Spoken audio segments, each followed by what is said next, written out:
Hello everyone. Today we are going to learn the topic biomolecules, which is from the subject Introduction to Biochemistry. First of all, we will learn about three main biomolecules, that are carbohydrates, lipids and proteins. Carbohydrates are made up of chains of glucose molecules, as you can see in the table, and when the glucose molecules are attached together with the bonds, then we can form the carbohydrates. Lipids similarly are attached with the fatty acids. When fatty acids are joined together, they form triglycerides, and that is how the lipids are formed. And proteins, as similar, is made up by the chains of amino acids. Now proteins. First of all, proteins. What are proteins? Proteins are the most abundant biological macromolecules occurring in all cells and all parts of cells. Proteins also occur in great variety, thousands of different kinds ranging in size. They are similarly small, or some peptides are huge, and they differ in their molecular weight in millions, may be found in single cell. What are proteins? Proteins are large molecules made up of chains of amino acids. They are found in every cell in the body and are involved in most of the body's function and life processes. The sequence of amino acid is determined by DNA. Now, structure of proteins. Proteins, as we know, it is made up by the chains of amino acid. Classified by the number of chains, there are peptides. That is when fewer than 50 amino acids are joined together. Dipeptides mean when 2 amino acids are joined together by a bond. Tripeptides mean when 3 amino acids are joined together with the peptide bond. Polypeptides when there are more than 10 amino acids joined together. Proteins are when more than 50 amino acids are joined together by the peptide bonds and they form the whole chain. Typically, when 100 to 10,000 amino acids are joined together, they form a protein molecule. Chains are synthesized depending upon specifically by the bodily DNA.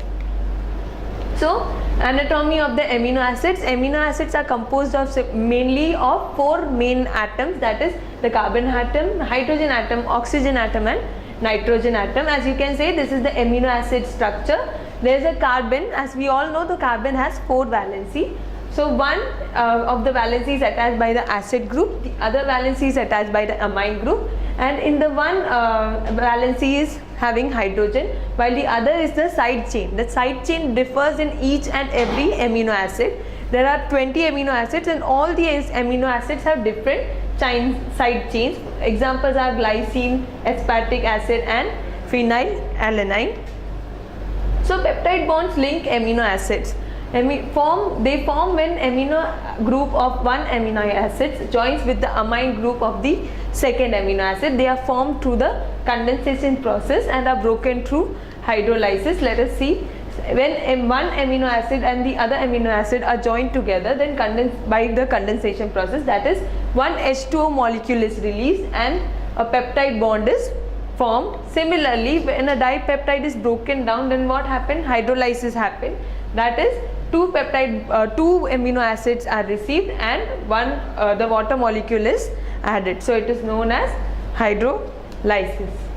2 amino molecules can be covalently joined through a substituted amide linkage termed as the peptide bond to yield a dipeptide. Such a linkage is formed by the removal of elements of water, that is known as dehydration, from the alpha carboxyl group of one amino acid and the alpha amino group of the other amino acid. As you can see from here, this OH group and this H group is released out, means the water is released out and then the dipeptide is formed, and this is the reverse reaction. So vice versa can occur.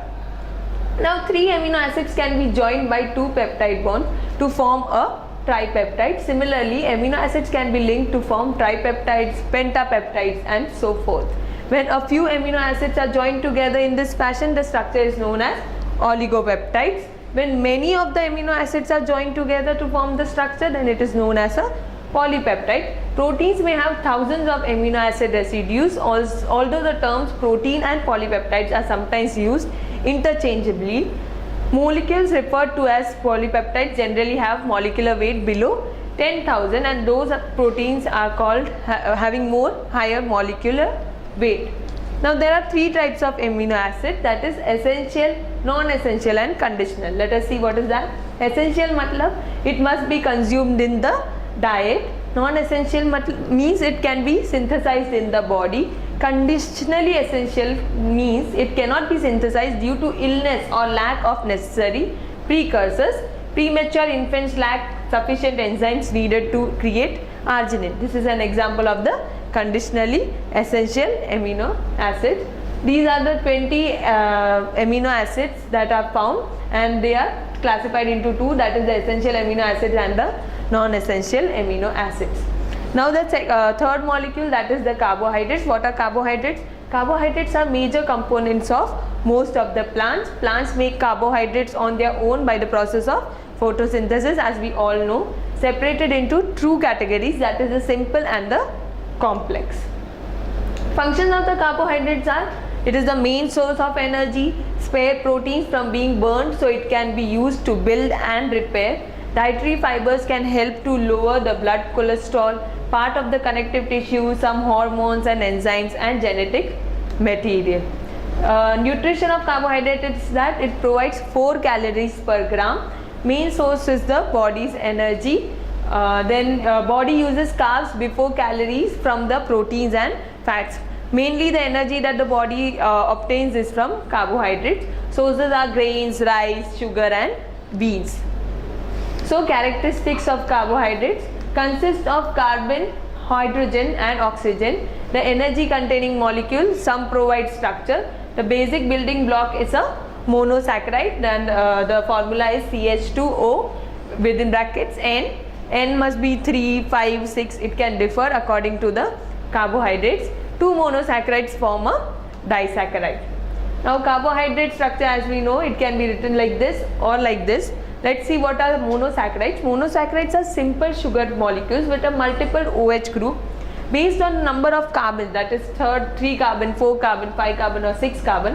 A monosaccharide can be triose, tetrose, pentose. Means if there are 3 carbon, it is known as a triose, 4 tetrose, 5 pentose and 6 hexose. Disaccharides are when 2 monosaccharides are linked to covalently linked. Oligosaccharides are when a few more monosaccharides are covalently linked. They are known as oligosaccharides. Whereas polysaccharides are when a chain of molecules, polymers, are linked together by the covalent bond.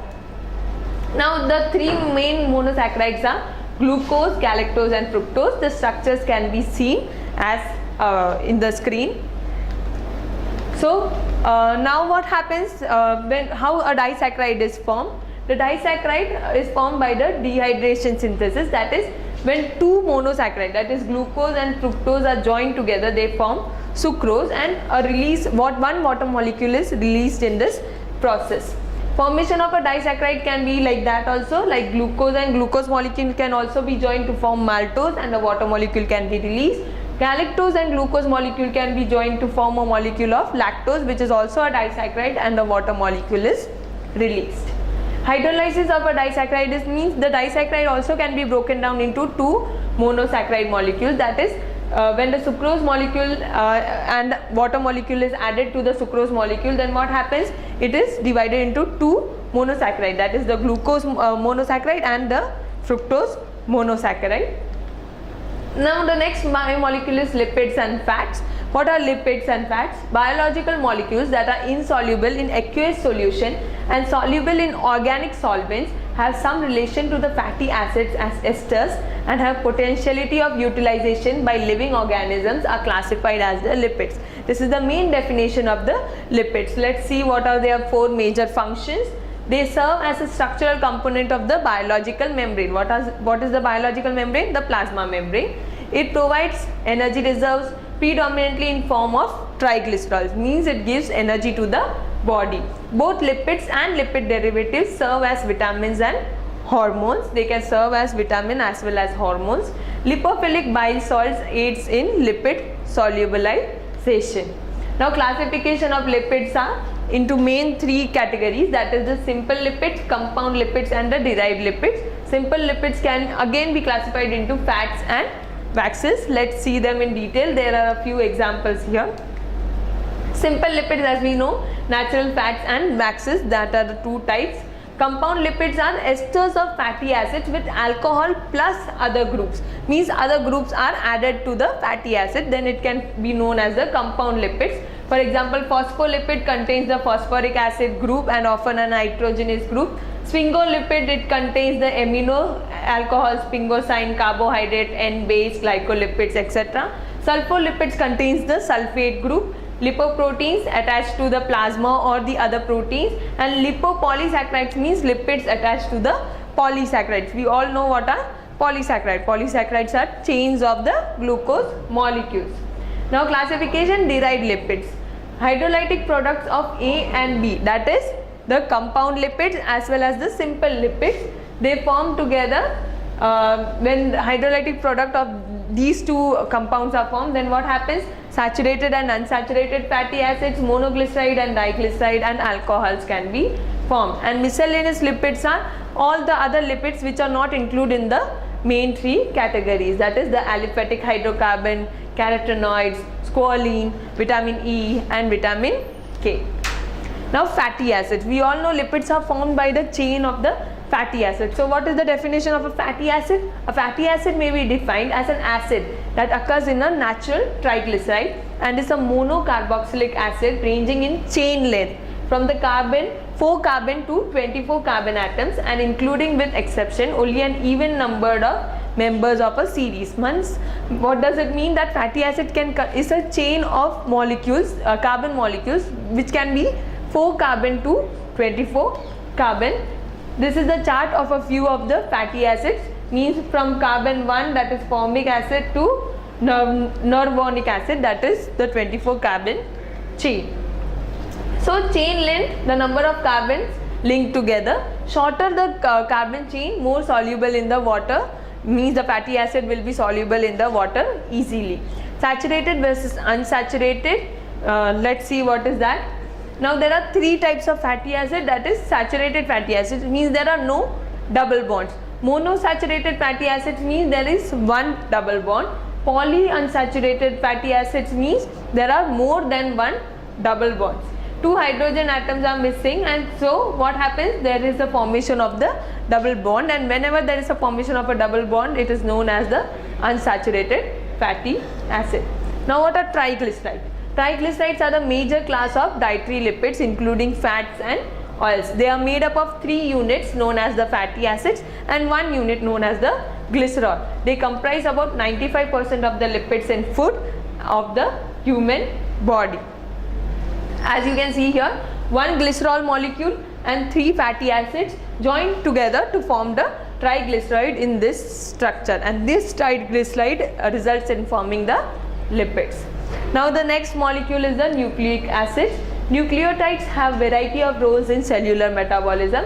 They are the energy currency in the metabolic transaction, the essential chemical links in response to the cells to hormones and other extracellular stimuli, and the structural components of the array of the enzyme cofactors and metabolic intermediates.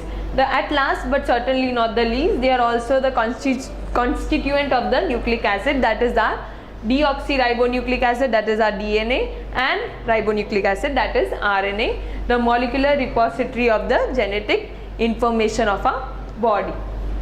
The amino acid sequence of every protein in a cell and the nucleotide sequence of every RNA is specified by the nucleotide sequence of the cell's DNA. A segment of DNA molecule that contains the information required for the synthesis of a functional biological product, whether a protein or RNA, is referred to as a gene. So what is a gene? Gene is a segment of DNA that refers or gives a genetic information to the cell. A cell typically has many thousands of genes, and DNA molecule also have many of genes. Surprisingly, they tend not to be very large, means they are short segments of DNA that can give the genetic information. The storage and transmission of the biological information are the only known functions of DNA. Now nucleotides and nucleic acids have characteristic bases and pentose. Let's see what nucleotides are. They have 3 main groups, that is a nitrogenous group, that is nitrogen containing base, then a pentose sugar and a phosphate. The molecule without the phosphate group is known as the nucleoside. The nitrogenous base are derived of the two parent compound, that is the pyrimidine and the purine. The bases and the pentose of the common nucleotides are the heterocyclic compounds. Both DNA and RNA contain two major purine bases, that is adenine and guanine, and the two major pyrimidids, that is cytosine and thymine. But in DNA thymine is present, and whereas in RNA uracil is present. This is the structure of the ribose sugar and pyrimidine and purine base. As you can see, there are the structures of some purine, that is the adenine, guanine, and pyrimidine, that is cytosine, and thymine and uracil. Thymine is found in DNA, whereas uracil is found in RNA. This is the DNA structure and how these pyrimidine bases or nucleotides are joined together to form the whole DNA, that is the genetic material of the cell. Now enzymes. Enzymes are biological catalysts, mainly proteins generated by an organism to speed up the chemical reactions occurring in the body. We all know that what is a catalyst. Catalyst, it speeds up the chemical reaction. So enzymes are what? Biological catalysts that speeds up the reaction in a body.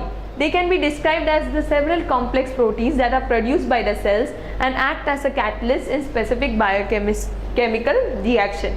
Biological catalysts are those catalysts which are found in the living organism, and they speed up the metabolic reactions occurring in the body. So a catalyst is a substance that speeds up the rate of the chemical reaction but is itself not changed by the reaction. A substance that lowers the activation energy of a reaction, so the reaction occurs more quickly, but in the end it's not used up by the reaction, is called a catalyst. Means it increases the rate of the reaction but it itself is not used up, it remains in the same quantity. They occur inside the cell or can be secreted by the cell. Enzymes are the biological catalysts. What they do, to start any chemical reaction, a minimum amount of energy, that is the activation energy, is needed. So the enzymes, what do? They lower the activation energy. Activation energy can be defined as the energy that must be added to cause the molecules to react with one another. As you can see, if the reaction in red, the activation energy is lower, means the enzyme or the catalyst is acting on this reaction, while in this there is no enzyme, so the activation energy is higher. Now what are the characteristics of the enzyme? Enzymes speed up the chemical reaction. They are required in minute amount. They are highly specific in their action. They are affected by the temperature. They are affected by pH because they are proteins. So they are affected by these factors. Some catalyze reversible reaction. Some require coenzymes. Coenzymes are molecules that act along with enzymes to increase the rate of the reaction, and they are inhibited by inhibitors. Almost all proteins have, means ribozymes are exceptions, they have physiological chemical properties of the proteins. They are heat labile, they are water soluble, can be removed by salting out process. It is made up of 60% of nitrogen, as we saw the structure. Deficiency or lack will lead to the inborn errors of metabolism. Suffix ase or prefix pro and suffix ogen are the inactive forms of the enzyme. Enzymes are produced in the living organisms by the cells, but enzymes used for commercial process are synthetic and made in industries. Mainly they are produced in our body, but for industries they are made outside in the industries. Enzymes are used in bread production, fermentation, paper production, production of the cleaning products. These are some of the applications, means they are applied in food processing. And which enzymes are used in food processing? Baby food, brewing industry, fruit juice, dairy industry, paper industry, biological detergent, rubber industry and photographic industry, and these are the enzymes that are used in the given industries. Thank you.